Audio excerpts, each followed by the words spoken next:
Well, good morning. We all set, Steve? Okay. Good morning to all of you. Thank you so much for coming this morning and getting out on this cold day. I have to say, it's always a little hard to follow Glenda's enthusiasm, so I'm counting on you all to be helpful with that. And indeed, the topic this morning is, do you know who you are working with? Because success is all about building relationships. And you really can't build relationships if you don't know who it is you're working with. So I recognize that not every relationship is a lifetime commitment. In fact, some of them can be rather brief. But business connections, business networks are so integral to our success and our ability to grow businesses that we have to be committed in a way that makes them very effective.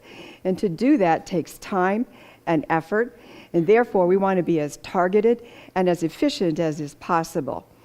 Business networks, a business connection, business groups, call it what you will, need to be a qualified and selected group of people who you can rely upon, as Glenda just pointed out, who you can tap into for advice, for inspiration, for insight, individuals that you know will be there for you when you need them.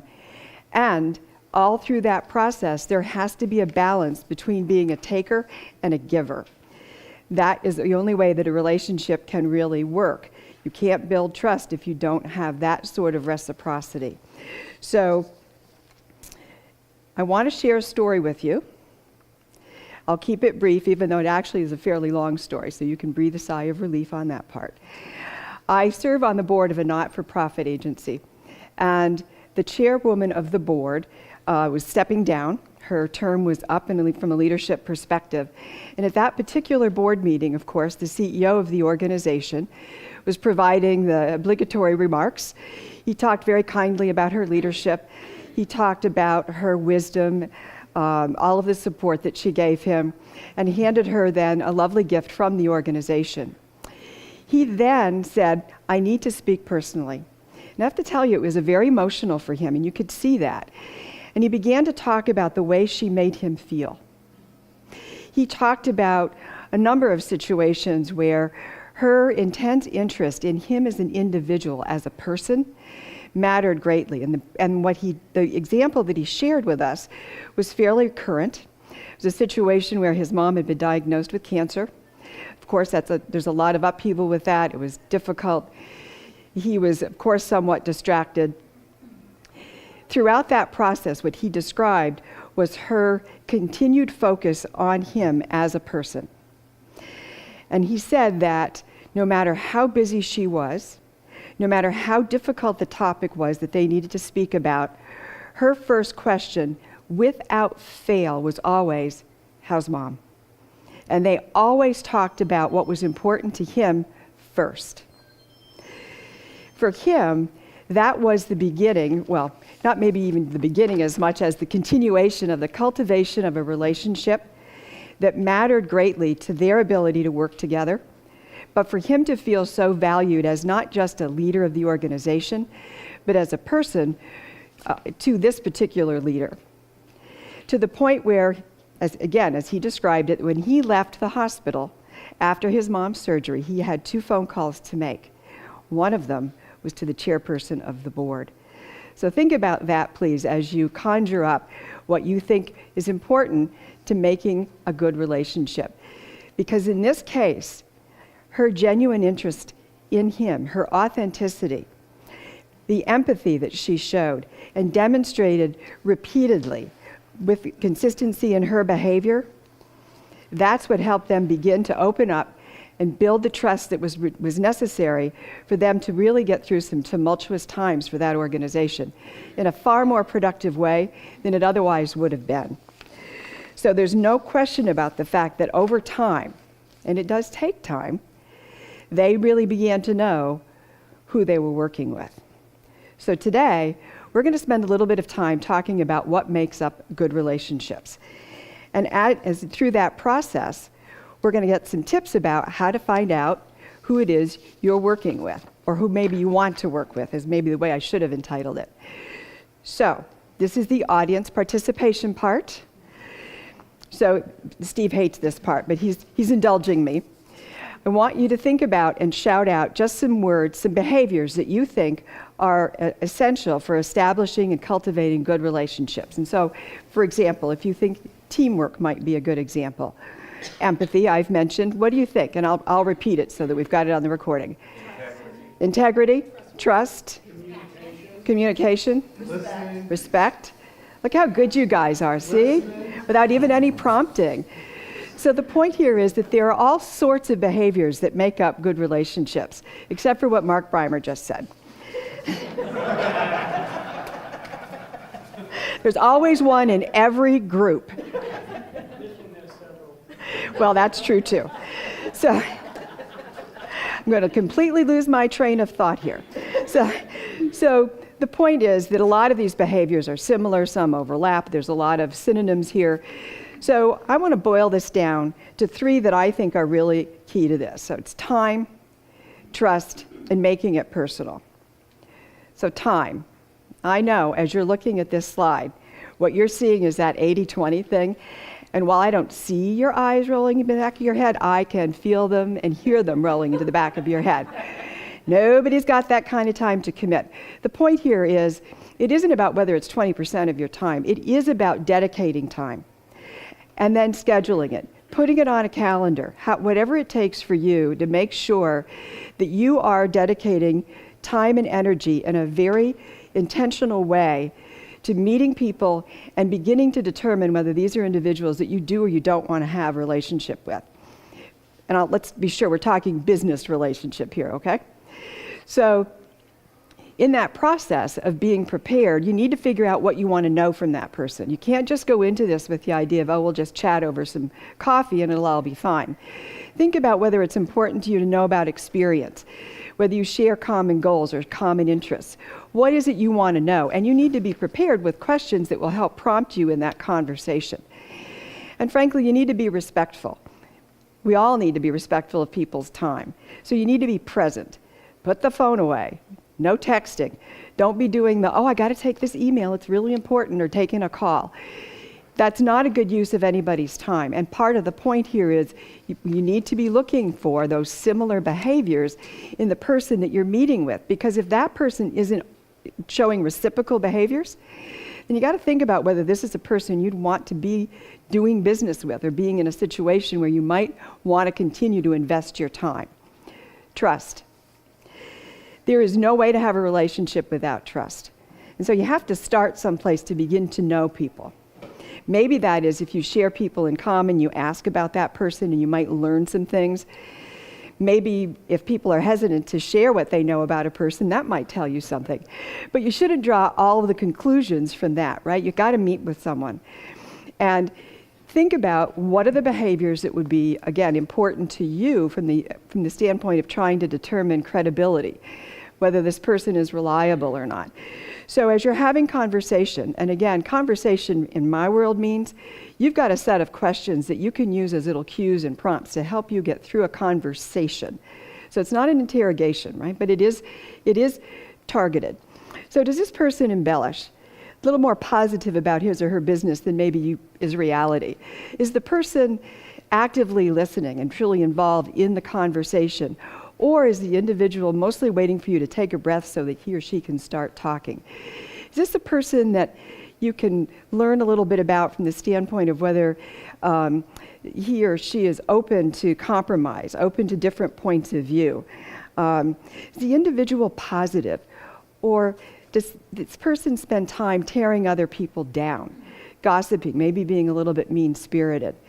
So those are just some examples. This really is about determining how you would define credibility, what is the basis for trust that you need, and trying to figure out over time whether the person that you're speaking with can demonstrate the kinds of behaviors, the sort of character that you'd like to be involved with.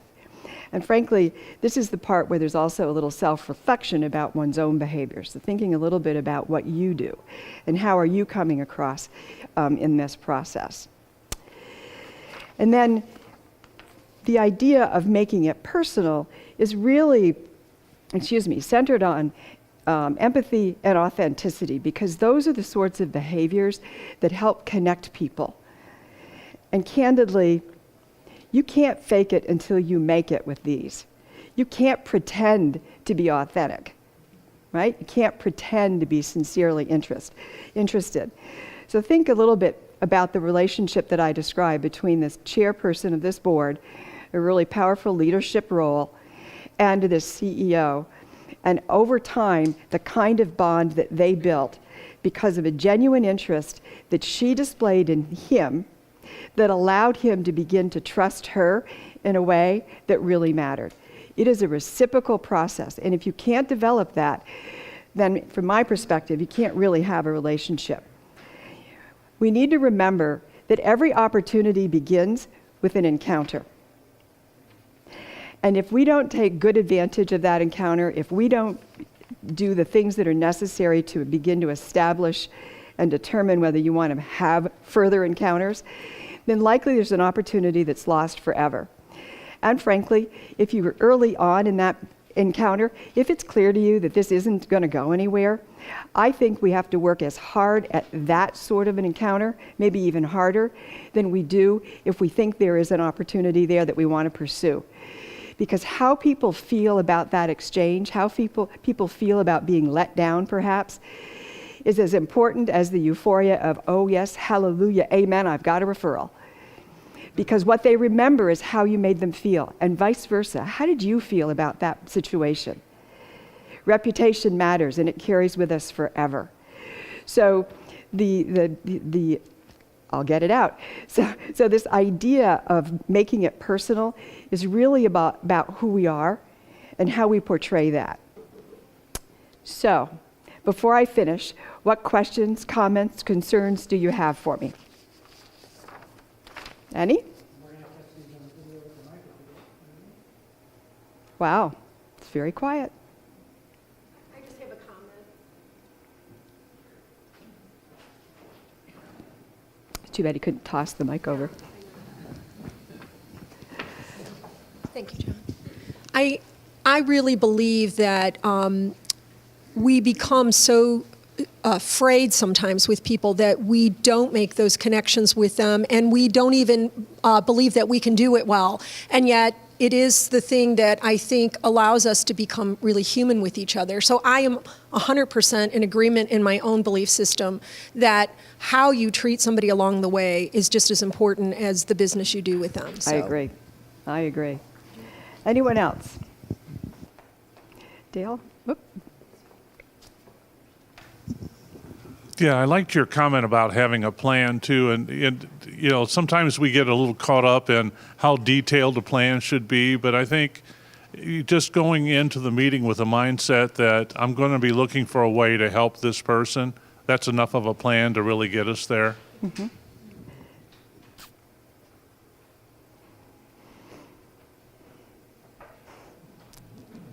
You're just on the wrong side of the room. This is more of a comment than a question, and I've been in E4E less than a year, but I think that people thinking like what you talked about there is the reason E4E is successful, because it's always a room full of people who truly believe that and act that way. And when I came in for the first time, I felt that, and so it inspires you to be like that.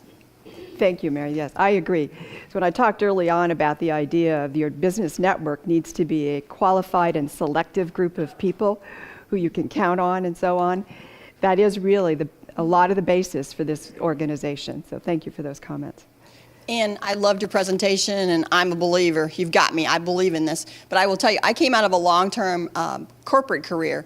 And, you know, when my boss would observe me trying to build relationships and taking the time, you know, sometimes he was critical of me taking that time, and he didn't really see the payoff. Yeah. So would you have any thoughts about how you can, you know, deal with that if you're in an environment where that's what your mission is, but you don't have that kind of support? Wow, thank you for the question. I have to give that a little bit of thought, but it is true that in some situations, and maybe culturally, it's a bad fit from that perspective. Culture of the organization that doesn't support people building relationships and knowing one another, I think begins to fail, unfortunately. But it's not endemic, unfortunately. So I'm not sure I've got a really good answer for you off the top of my head without asking you some more questions about the circumstances. But you do have to know the culture, and certainly the individual, if you're in a supervisory situation, knowing that person and what's important to him or her. And if there isn't a connection there, maybe it's not the right place. Easy for me to say, but hard to do. When Ann was leaving her full-time work a couple of years ago, she was vice chancellor for human resources at WashU. We were at a party, going away party. They do a good job with that. I would say 100 people came up to her and said, "I remember you. You went to my mom's funeral." Still kind of chokes me up. But what people remembered most was that she was there when they needed her. And it really is true. Thank you. So, thank you for the questions. Thank you for your time here. To finish up, selectivity, intentionality, and engagement are key to finding good people.